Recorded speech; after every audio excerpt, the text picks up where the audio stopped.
3 important measures that you can put in place to help secure your relationship and marriage. Hi, I'm Tommy from All You Need Consult. I'm a mental health and family therapist. I help you navigate life's challenges and strengthen your relationship. Today, I'm giving you 3 measures that you can put in place to secure your relationship and your marriage. Now, many couples wait too long to seek professional help when they're having challenges in their relationship, all right? And by the time they eventually seek help, they have already eroded the base of respect and trust for each other. The reason is because many people seek help as a last resort when all else have failed, and this is why it is very difficult sometimes to go back, because by the time they do seek help, enormous resentment have already built up between the two of them. One study shows that many couples wait an average of 6 years to seek help from the time that they know that they have a problem, that there are challenges in the relationship. Now, this explains why many people find it very difficult to make it back even after therapy, and why others take so long to recover. That's because they've simply waited too long. Imagine this: if you felt a pain in any part of your body, you would see a doctor, wouldn't you? Yeah, because you know that the longer you wait, the worse it may get.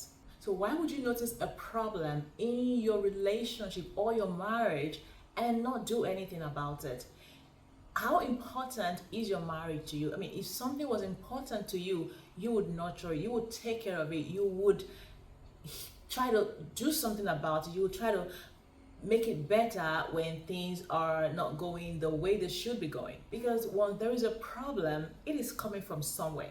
And if you don't find it out and deal with it, it won't just go away. Problems don't just go away. Challenges don't just go away. Somebody said victory is not by accident. You have to do something. You have to make the problem go away. It won't just go away if you leave it unchecked or untreated. Anyone knows so well that if you leave a symptom in your body untreated, it will only lead to other more serious symptoms or more serious health conditions. Now, your relationship matters, your marriage matters, because it affects you in profound ways. Your marriage, your relationship affects every other area of your life. So you want to nurture it, you want to take care of it. In this video, I am going to be giving you 3 measures that you can put in place or begin to put in place right now to secure your relationship and marriage, so that it can withstand the storm when it comes. Because guess what? It will. Yes, it will. The storm will come. But what measures, the measure that you put in place, will determine whether your marriage, your relationship will stand the test of time. Now, Matthew chapter 7, verse 24 to 27, Jesus talks about building on a solid foundation. Now, he says, anyone who listens to my teaching and follows it is wise, like a person who builds a house on solid rock. Though the rain comes in torrents and the flood waters rise and the winds beat against that house, it won't collapse because it is built on bedrock. But anyone who hears my teaching and doesn't obey it is foolish, like a person who builds a house on sand. When the rains and floods come and the winds beat against that house, it will collapse with a mighty crash. Notice he didn't say if, or he doesn't say if the rain and wind come. He says when. When. That means they will surely come. The rain will come, the winds will come, the storm will come. But the question is, will your house stay? Will it stand when that happens? And whether it will stand or not depends on the foundation that you have built. All right. Now, we have been taught wrong. We have been taught wrong. We have been misled. We have been misguided. And in a bid to try to protect ourselves, we have missed a lot of truth. We have allowed the society and other people's experiences to dictate what we do and the things that we accept as normal. So we have just gone away astray from the right path, from the way that things are supposed to be. Now, the first measure that you can put in place is to establish a plan for your relationship. Now, how do you establish a plan for your relationship?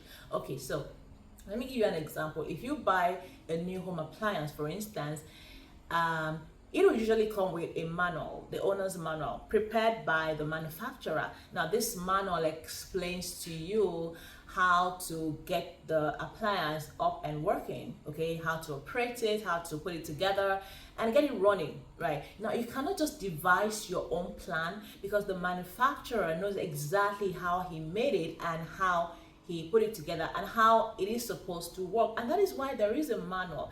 Now, marriage is an institution established by God, and God has a manual for how it is supposed to work. As a matter of fact, God has a manual for life, right?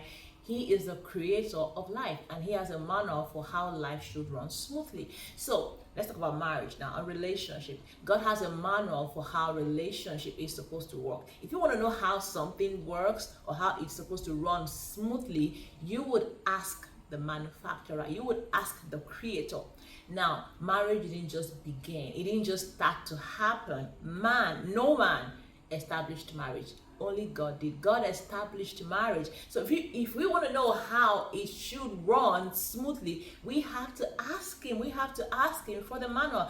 And there is a manual for it. Okay, so he has a way that this thing, marriage, is supposed to work. And if we do not follow that, if we try to devise our own means, we are going to fall down flat on our faces. All right, we are going to feel it's not going to work. Okay, so you can devise your own plan all you want. You can try to do whatever it is you want, but there will always be something missing. You will miss something because you are not referring to the owner's manual. Now, there are laws, there are commandments, there are things, principles, yes, principles that he wants us to follow. And these principles are not so hard to do, okay? They are for our own good. Now, when he says that do this, it is because he knows how he made you, and he knows that if you do this, whatever it is you're trying to do will work if you apply these principles. Principles are universal. So how do you have a plan? The best way, the easiest way to have a plan is to follow the plan of the manufacturer. Easy. You don't have to think of how you're going to do it on your own. You don't have to devise your own plans. Just follow the plans already laid out by the manufacturer, which is always guaranteed to work. All right, so now there are principles. Now, some of the principles that the manufacturer has put in place for us to follow. Okay, so now in Genesis, okay, the Bible says that a man shall leave his father and mother and shall cleave to his wife. That's a principle. That's something that always works. Okay, again in Ephesians chapter 5 verse 22 to 23, it talks about the relationship between the wife and the husband. What the wife should do, it says, wives, submit to your own husbands. Now, this is something that I don't know how we got here, that a lot of people a lot of women find it very difficult to submit to their own husbands. But the thing is, if we don't, it's going to be very difficult for things to work. But I'm not talking about submission today. I'm just going over all of these principles. Okay, so it says, husbands, love your wives as Christ loves the church. That's a principle. We need to dig deeper into these principles and find out what they really mean and begin to apply them. Okay, again in Ephesians chapter 6 verse 1 to 3, it says, talks about the relationship between children and the parents. Children, obey your parents. And then again it talks about, this in Ephesians talks about parents, don't provoke your children to anger. All right, all of these things are the principles, commandments that God has put in place for us so that our marriages, our relationships will work fine. All right, but before you can make any plan, right, before you can make a plan, and because a relationship involves two people, there has to be an agreement, right?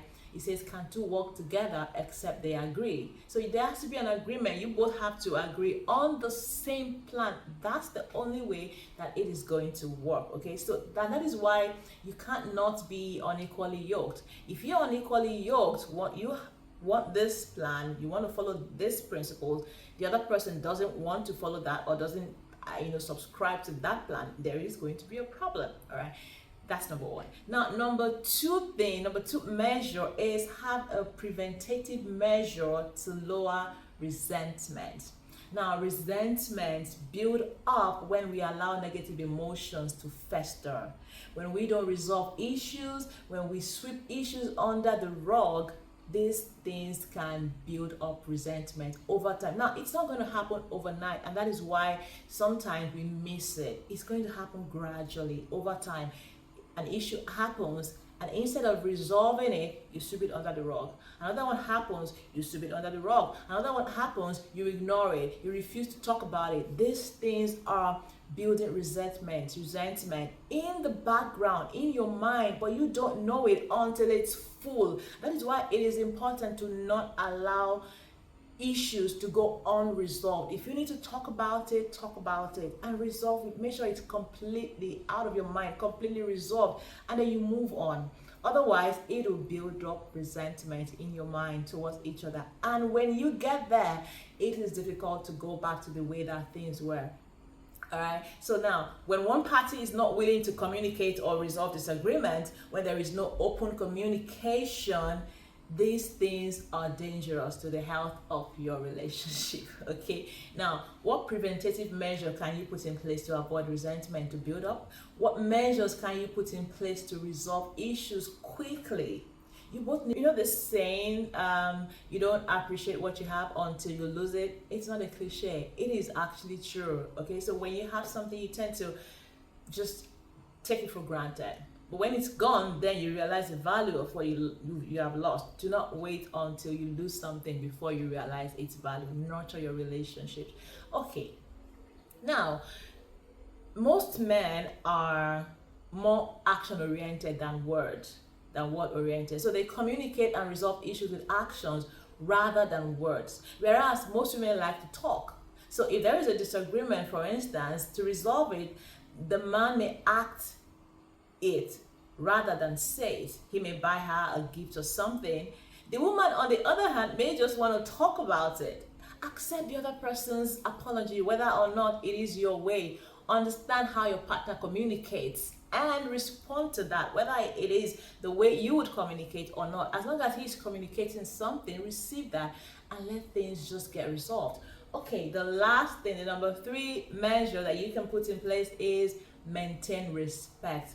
What does respect mean for your partner?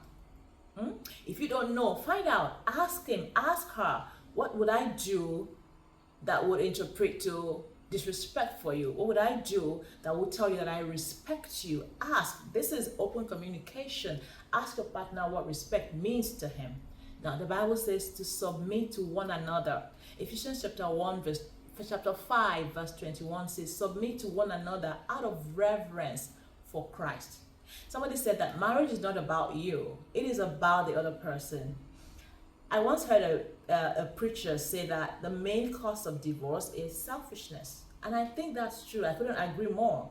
In 1 Corinthians 13, right, the Bible talks about love. It says love does not demand its own way. That means love is not selfish. Love does what the other person, love does not demand, it doesn't push for its own way. It's not selfish in any way. Now, when we become selfish, it robs us of our relationship. It affects our relationship. Do what the other person likes. Speak your partner's love language. And of course, if you are equally yoked and you share the same values, the things that your partner likes and wants will be the things that align with your values as well, right?